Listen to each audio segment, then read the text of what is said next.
যাই দাদা শুনতে আপনার দুটি গান করি এই যে সবে আসলে উঠলাম না এখন তো রাত হয় শেষ নাকি আচ্ছা জয়গুরু জয় বাবা বেশ শোনাবো পরবর্তী গান দুটো গান গাইব তারপরে পরবর্তী শিল্পী আসবে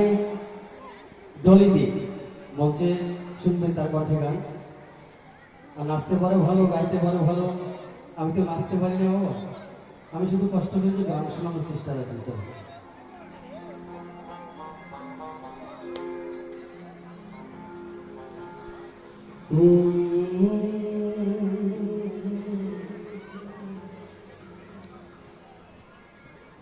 দে রে না